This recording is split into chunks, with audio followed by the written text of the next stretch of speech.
Serikali ya mkoa wa Pwani imeagiza halmashauri za wilaya hiyo kuhakikisha sheria mfumo wa manunuzi ya serikali PPRA katika halmashauri 30% ya bajeti ya manunuzi inalenga makundi maalum kwa kuhakikisha vikundi mbalimbali kuwa na uwezo wa kupata tenda katika halmashauri hizo itakayowasaidia kuongeza ajira kwa vijana.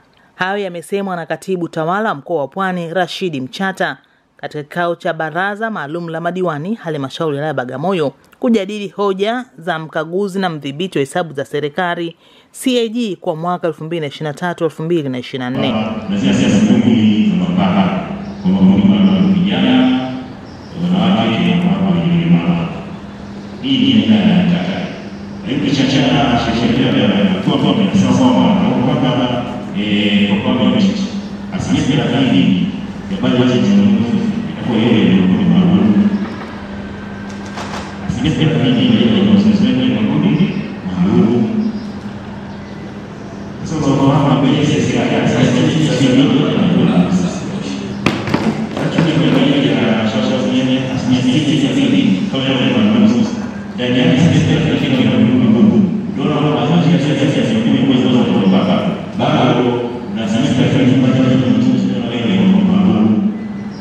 Pia Mchata amepongeza halmashauri hiyo kwa kupata hati safi miaka 5 mfululizo na kujibu hoja zilizosalia 31 na kubaki hoja 9 ambazo zinahitaji kujibiwa kwa sera, huku akiwasisitiza kuboresha mifumo ya ukusanyaji mapato na kuongeza vyanzo vipya vya mapato.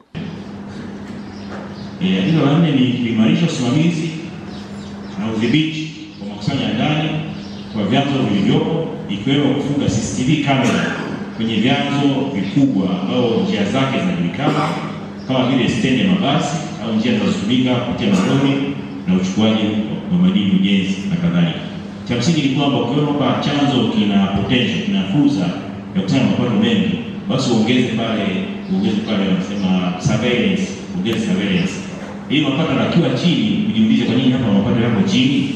Awali mkaguzi mkuu wa nje wa mkoa wa Pwani Pastori Masawe amepongeza halmashauri hiyo kwa kujibu hoja za CAG na kuepuka hoja zinazoleta mkanganyiko kwa wakati.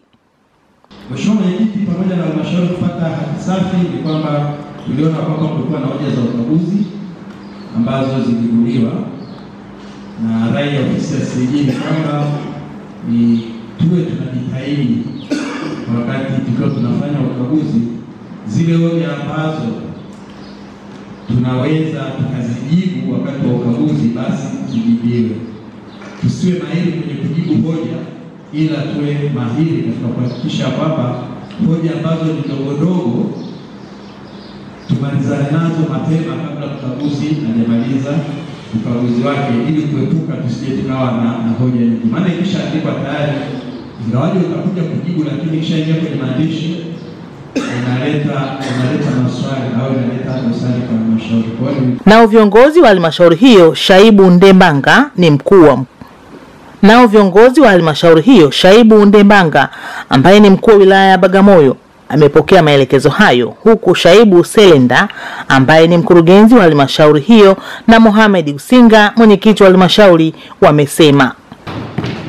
Kulikuwa na mtandao wa e-board, vifaa vyetu vinaendeshwa kidijitali kwa kutumia e-board. Kwa maana sasa hivi tunatumia e-board na vishkwambi, kwa maana kwa ujumla sasa tumekuwa digitalize kabisa na kuachana na karatasi.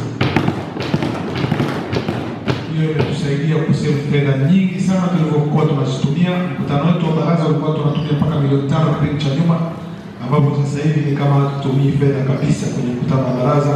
Mheshimiwa madiwani wanafurahi sasa hivi hawabebi ya makabrasha. Mkakati wetu rasmi ni kutokuwa na hoja, ili tusiingie kwenye rekodi ya wataalamu wa kujibu hoja. Tusiwe na hoja kabisa za kujibu, na ndio mkakati wetu kama wilaya. Lakini nishukuru sana CAG kwa ushirikiano. Mimi ni shahidi nimeona namna ambapo amekuwa mshauri mzuri na amesaidia sana kufanya halmashauri iwe na hoja chache zilizosalia, na nyingi rasi kama mzipitia ni za kisera ambazo utatuzi wake pia unahitaji serikali kuu pia iingilie kati. Lakini kwenye mapato yetu ya ndani ya halmashauri yetu sasa hivi tuna miradi mingi.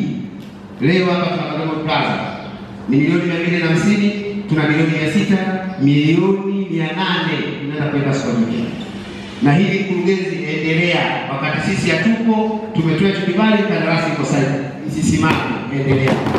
Nikiripoti kutoka wilayani Bagamoyo mkoani Pwani, mimi ni Sofia Malaki, Mlimani TV, elimu kwanza.